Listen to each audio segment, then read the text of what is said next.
Canine Companion Level 1. Walkthrough of kennel exit and kennel return.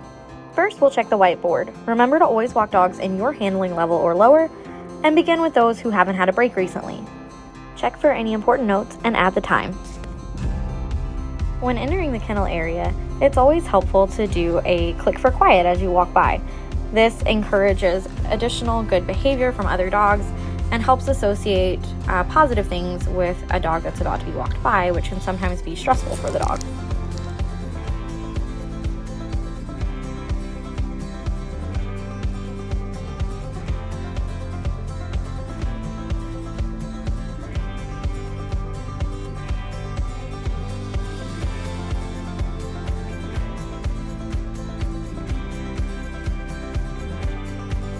When you reach the kennel of the dog that you plan to walk, if they are presenting 4 paws on the floor and being nice and quiet for you, you can go ahead and offer them some treats and give them that click, of course, as well. There is a clip on all of the gates, so you're going to want to go ahead and take that off as well before entering. And remember to practice the kennel routine as you go in to prevent the dogs from pushing through. Some dogs may be a bit pushier than others and may need a little bit more of a reminder to practice their weight at the gate when you're coming in. And in those cases, it is okay to sometimes to take a step back and give the dog a moment before trying to re-enter. Keep in mind also in the early mornings during their morning potty break, the dogs may have a higher sense of urgency to exit, and it is okay to be a little bit more lenient during these times, but we still want to make sure that we are practicing kennel routine. When you enter, you want to go ahead and toss treats into the kennel, and which will encourage the dog to back up a little bit, and then you can go ahead and leash them up and prepare to exit. You're going to want to practice that kennel routine on exit as well, making sure that they are not shoving their way out. Now this pup is really eager to go outside and go potty, and he's having a little bit more trouble waiting his turn. With consistent practice, you'll see the dogs get better and better about this kennel routine and give you much calmer behavior and improving their skills as they go and speeding the process up as well. So you'll see how much better Rum is doing this time. Our volunteer was able to enter the kennel much more quickly and is able to exit with minimal correction with that gate as well.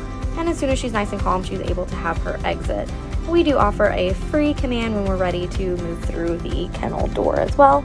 When you're walking down the halls, you want to make sure you keep the dog on a nice short leash so that they can't access the dogs in their kennels. We practice wait at the gate at the doors, exiting the halls as well.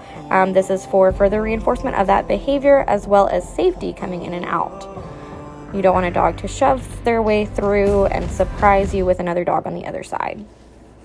And again, we do practice this at all doors going out for our walks. Once Rum stops pushing at the door, the volunteer goes ahead and gives her the free command, and then they are able to move outside for their break.